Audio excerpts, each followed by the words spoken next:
This is All India Radio Mangaluru. Dear listeners, in today's Talk in English program now, Dr. Shankaranarayana Bhat M, Associate Director, Faculty Development, MIT Manipal, will speak on the subject Indian Knowledge Systems, the Emerging Acres of Diamond.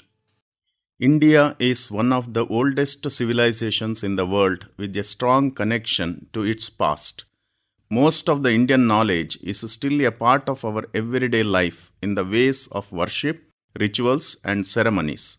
Sometimes we learn and practice knowledge forms without knowing that they were originally an Indian, reached foreign countries long ago through various means, and come back to India with new labels and attributions.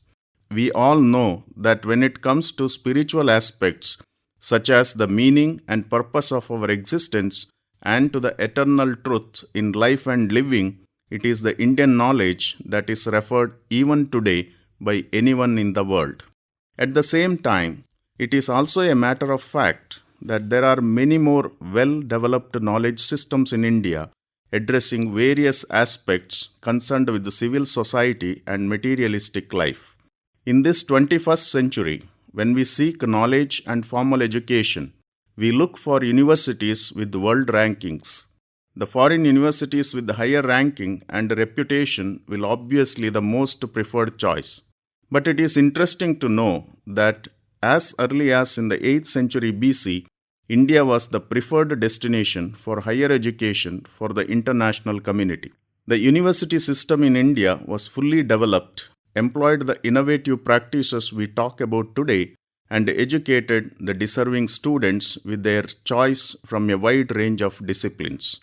The world's first international university was Takshashila, in operation for 1300 years from 8th century BC to 5th century AD. With over 20,000 students and 2,000 teachers, Takshashila promoted excellence in education and extraordinary discipline. Students from Iraq, Greece, Egypt, Syria, Turkey, Arabia, and China studied in Takshashila.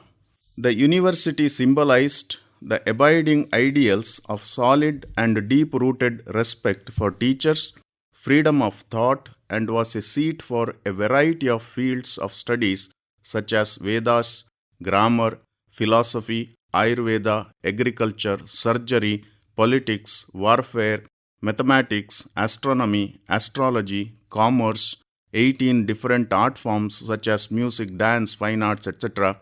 Subjects like the art of discovering hidden treasure, encryption and decryption of messages, etc. were also taught.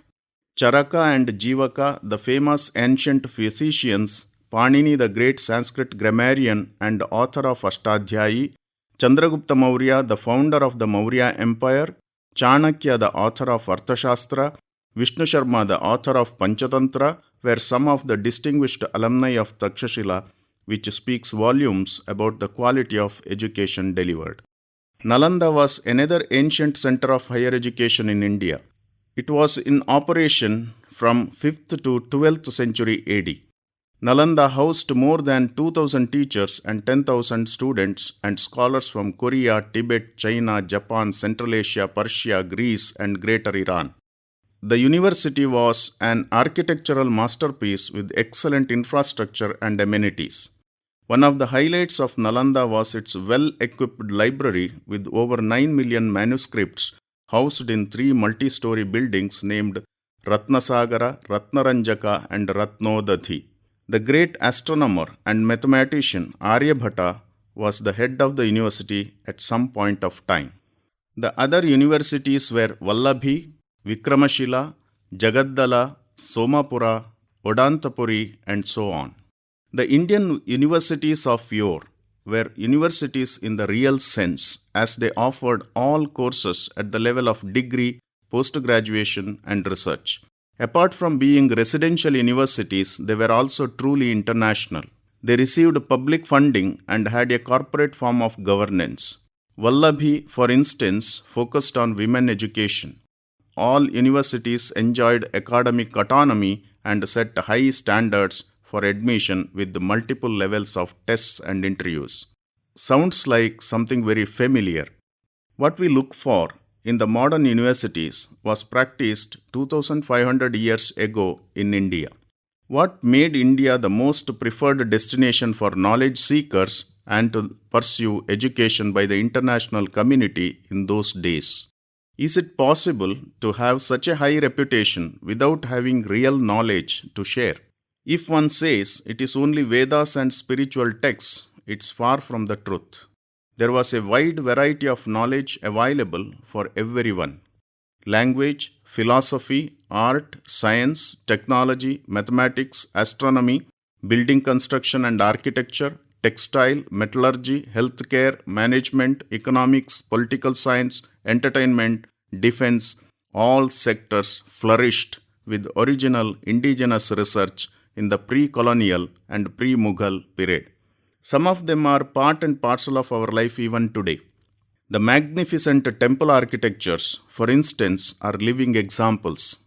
There was a host of extraordinary mathematicians who created knowledge through their great works thousands of years before Christ. Some notable works are Vedanga Jyotisha by Lagadha, Shulba Sutras by Shulbakara, Aryabhatiya and Aryabhata Siddhanta by Aryabhata I, Brahmasputa Siddhanta and Khandakhandyaka by Brahmagupta, Mahabhaskariya and Lagubhaskariya by Bhaskara I, Leelavati and Bijaganita by Bhaskara II, works on computation of moon's position by Madhava Nambudiri, Tantra Sangraha by Neelakantha, and so on, besides the contributions of Srinivasa Ramanujan of the modern times. The concept of zero and infinity, called Shunya and Ananta, was very well used in India from Vedic period. The concept of zero was formally introduced in the present form by Brahmagupta in the 6th century AD to formalize arithmetic operations. He developed standard rules for mathematical operations using zero. It is worth noting that introduction of zero was a great breakthrough in mathematics, and fortunately India was recognized internationally for this contribution. Arab merchants took the zero they found in India to the west, and it reached Europe in the 12th century. The calculus could not be developed without the idea of zero and infinity. Indian mathematicians developed and worked on calculus, particularly for their works on astronomy, centuries before Newton presented calculus. In addition, the infinite series and trigonometry were well advanced in India. The decimal number system in use today was first recorded in Indian mathematics. So is the introduction of negative numbers, arithmetic, and algebra. Albert Einstein once believed to have said, quote, "We owe a lot to Indians who taught us how to count, without which no worthwhile scientific discovery could have been made." Unquote. The binary systems developed by Pingala was much the same way as the present Western Morse code. The Indian mathematicians developed even the popular magic squares, tricky puzzles and riddles, and varieties of games based on mathematics for education and entertainment. Kanada, in his Vaisheshika Sutra, described laws of motion and gravity much before Newton. He also explained atomic theory 4000 years ago. Bhaskaracharya, an astrophysicist about 700 years before Newton, knew differential calculus and calculated the angular velocity of the planets and documented in his Siddhanta Shiromani. He gave the concept of universe, planets and stars. The idea that the earth is spherical and is part of the heliocentric system was well documented by mathematicians like Varahamihira, Aryabhata and Bhaskara. John Playfair, a mathematician, astronomer and historian from University of Edinburgh in 18th century, observed that predictions made by Indian astronomers were characterized by extraordinary precision. So was the estimation and measurement of time. Magnetics, optics and their applications were all well-established theories and practices in India. Bhrugu Samhita dealt with the transportation and classified the transport system into 4 types: on land, on sea, in air and space. Yantra Sarvaswa by Bharadwaja described in detail the construction and operation of various types of aeroplanes called Vimana. Besides three different types of Vimana, the book also describes Tripura Vimana, which can fly in the air, sail in the sea, and move on land. Various kinds of weapons were in use with documented details of construction, operation, and their applications. Indian knowledge had solutions to get immunity to radiations as well.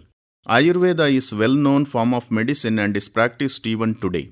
Sushruta in 3000 BC wrote Sushruta Samhita explaining surgery. He used 125 types of surgical instruments. So was Charaka, who wrote Charaka Samhita. Vriksha Ayurveda deals with agriculture science. Knowledge of chemistry and the very closely linked metallurgy was available in India from the Vedic period. Electric batteries using the electrolytes and electrodes were designed in India and documented in Agastya Samhita. Damascus steel, iron pillar of Delhi, and smelting of zinc are classic examples of the technological supremacy of India in metallurgy. Because of the low boiling point at 907 degrees centigrade, zinc is difficult to smelt.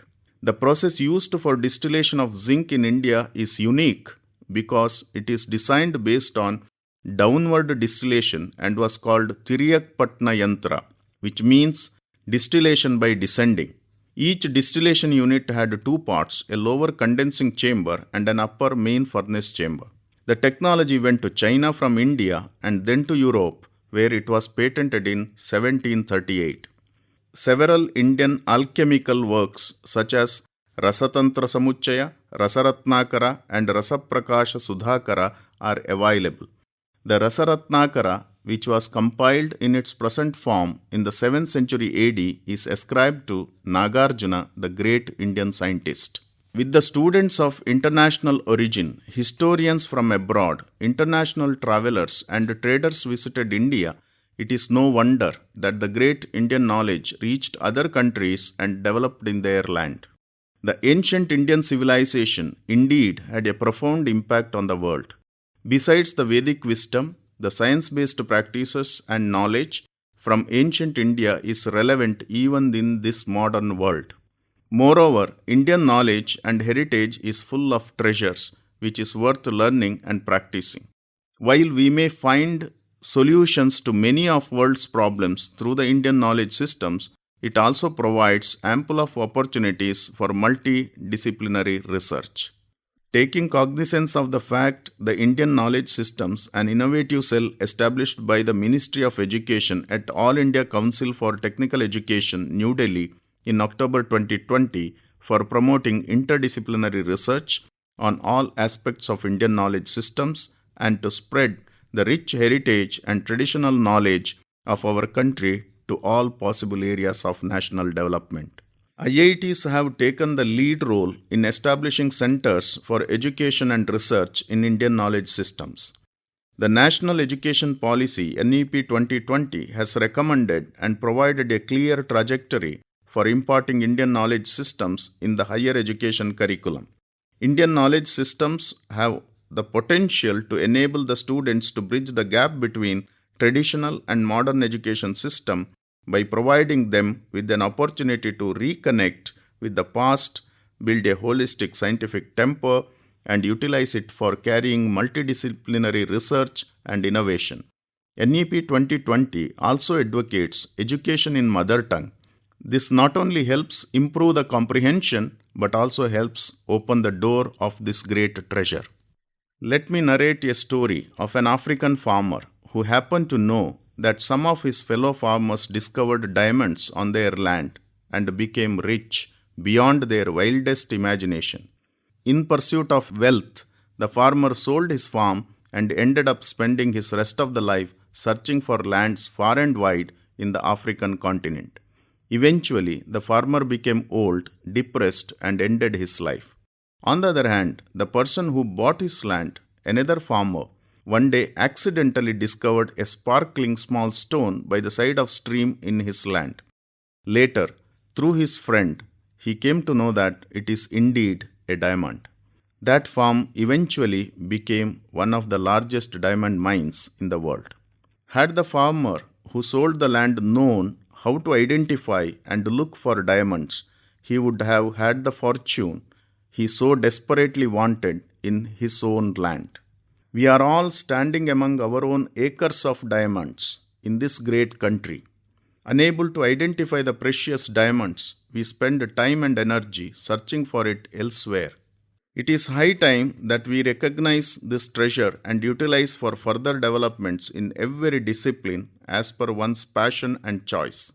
With the enhanced access to knowledge, technology, and tools, above all, with the availability of manpower, it is far easier to explore Indian knowledge systems today than ever before.